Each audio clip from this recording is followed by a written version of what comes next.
Just drive around, go to Driftwood or Spicewood or one of the woods. It's Thanksgiving time. It's Thanksgiving time. Can I sing the whole episode because it's a holiday episode? Kyle Rittenhouse was found innocent on all charges. What do you think of that, Ben? Many people are upset. I just sing the whole hour, you know. Well, folks, it's an audio-only episode today. We just got off tour a month. Our new studio is being built on the top of the Sears Tower in Chicago.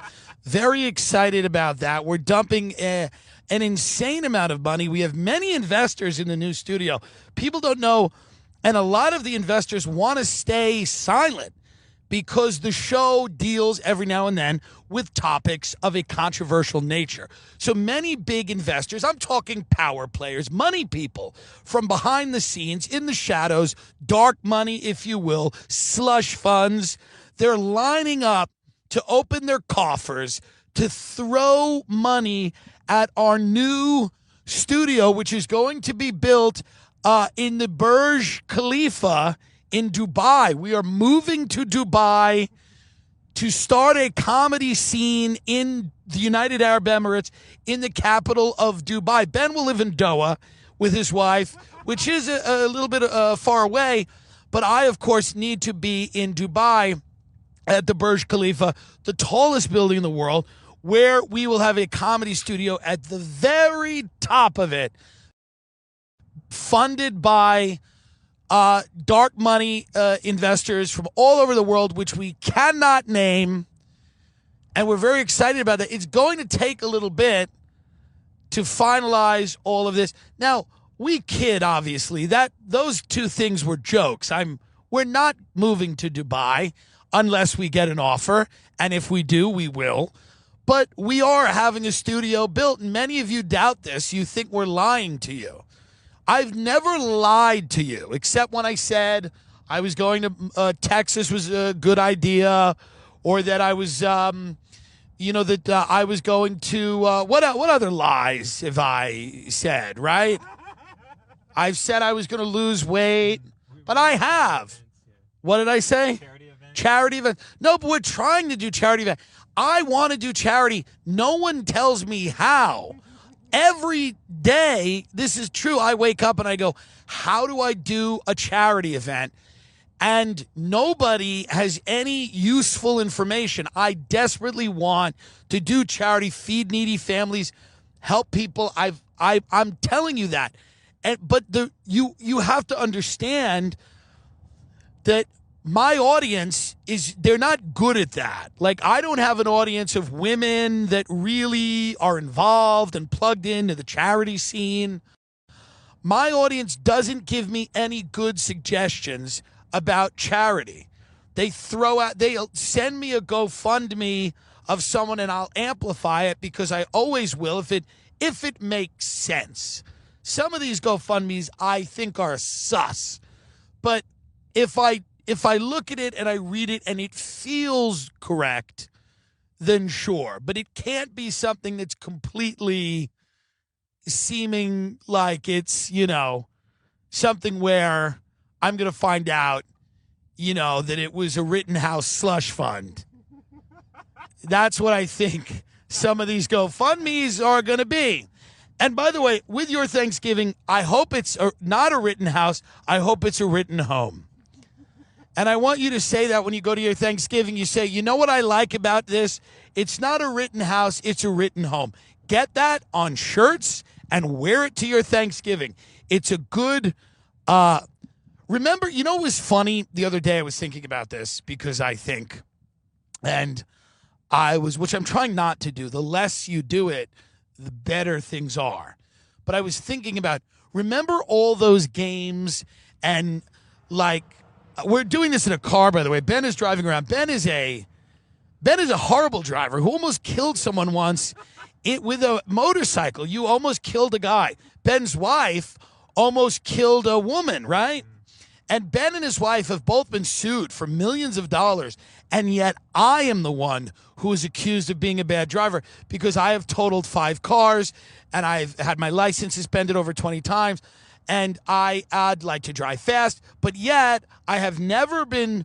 Well, we had that one incident when I almost killed my secretary, a very fat woman who hit her head on the dashboard of my car when we were going to get Percocet, and her head blew up, and there was like a baseball shape on her head. It was very disturbing, and I had to sit through a deposition, but nothing happened. Nothing came of that. She ended up being fine. This was not she had some problems probably after that accident, but I mean, but she was the one who said, turn, and pointed into the bank for us to get money out of the ATM so that we could buy Percocet in the middle of work. I'm not blaming her.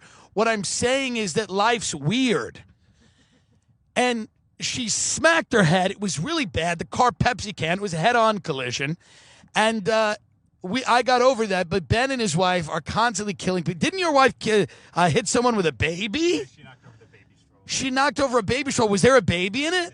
Jesus Christ. Ben's wife knocked over a baby stroller and threw a baby. What happened to that baby? Nothing happened. What happened to the baby? Nothing? Fine. How is a baby fine if she knocked over a baby stroller? When I say I'm terrified of this woman and people say I'm overreacting, she's Caitlyn Jenner.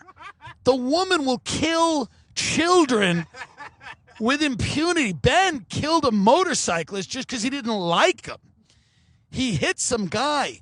So I'm terrified taking my life in my hands, sitting in the front seat of this car, broadcasting for you while our studio is being built in Phoenix, Arizona. But what I was thinking about the other day, look at this guy jogging. Look at this old guy. God love him. He's just jogging. Texas has some in shape older men. Like a guy like that's a Texas guy. He just jogs. He's got white hair. And he just jogs, and he's addicted to that endorphin rush of jogging, and then he feels good, and he can go home and watch Tucker, and it keeps him in shape. But remember all those games like that they used to sell, that the point of the game was to like loosen everybody up at the party. It was like they were like Pictionary and Scrabble, and there was a lot of other games. I'm trying to recall all of them. What is the game where everybody asks the questions? Trivial Pursuit. Yeah. There were all of these games because I guess there was a certain point in this country where people didn't know how to talk to each other. And they didn't hate each other enough to just fight, which is what they do now. So they were bored. Like they showed up to a party and everybody was like, we don't know what to do. So then you would break out like one of these games, and I guess that would get people talking. And the point of the game, categories and fucking cranium, the point of these games was to just lubricate people enough socially to interact, because it was a fun thing to do because these people didn't see each other a lot. They had nothing in common. And this was the time when people they were a mystery to each other, is my point. There was no social media. There was no Facebook. You didn't know what someone had for breakfast. You didn't know how big their kid was until they walked in. People were a mystery to each other. You did not know anything about your relatives other than the few times that you would see them over the holidays. So you would go in and you go, I don't know what to talk to these people about. Just break out categories. Just break out Trivial Pursuit, and we can all ask each other questions. We can get silly. We can get goofy. But now the holidays have just become cauldrons of hatred. People hate each other now openly. So much that they won't even do that. Like nobody would even suggest that they would play a game because people would get nervous about it. People are so apprehensive and anxiety ridden about walking in to any of their holiday parties because everybody hates each other for different reasons. And they hate each other because of what they believe. It's a deep hatred. It's no longer just family squabbles and, grudges that were held and, she didn't come to my party and her kid's party was on the same day as the thing I was trying to do. Now these disputes that people have are rooted in how they feel about the world and which direction they think the country should go in. And I like that. I think that's good because what it does is it makes these things so much more fun than they used to be. Not for me, I don't go, but for the people that go. Isn't it fun? Isn't it more fun now than it was playing Pictionary? Isn't it fun to see your aunt and your grandfather scream at each other about Kyle Rittenhouse, a person neither one of them knew existed until 6 months ago? Isn't it good that they can destroy their entire relationship based on a kid that they didn't know existed until half a year ago? Neither one of them was in Wisconsin. Neither one of them was at the protest, riot, whatever. Neither one of them has a gun, fires a gun, neither one of them has been in that position. Neither one of them understands that position. Neither one of them has worked as a cop or in law enforcement or as a DA or as a defense attorney. They have no knowledge about courts, about criminal justice. They have no knowledge about public policy. They don't really know anything about psychology, about the way people react in situations under pressure. They know nothing about nothing, but yet they are going to scream at each other with the certainty of a man who God just appeared to about a kid from Wisconsin, Kyle Rittenhouse. And that's fun to me. I think that's entertaining. I enjoy it. I like to see it. I like to see the little skirmishes. If you're at the holidays, let me light a cigarette for a minute here. Ben, try not to kill someone.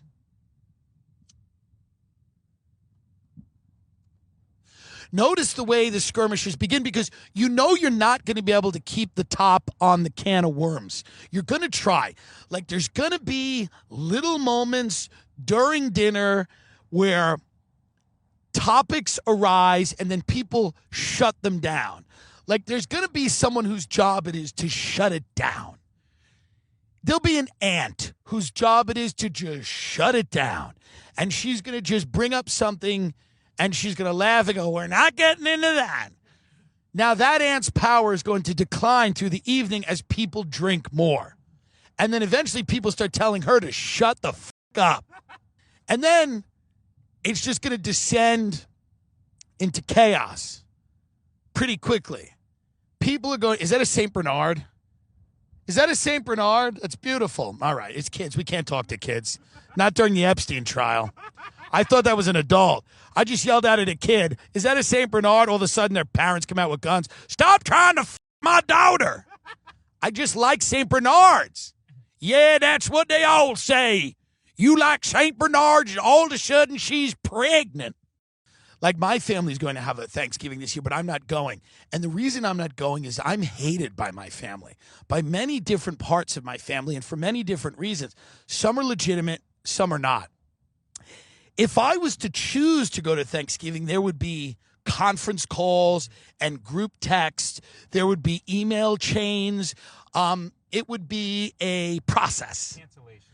Cancellations. People, they might uproot the entire thing. They might say, we can't do it if he's going to come.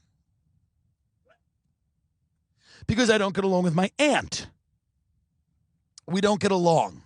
We don't get along, and it's not political. It's personal, and we don't see eye to eye. So I will not be going to that. I'm having Thanksgiving with my fake family, my godson and his retarded parents, and my friend Michelle and her buffoon and her children.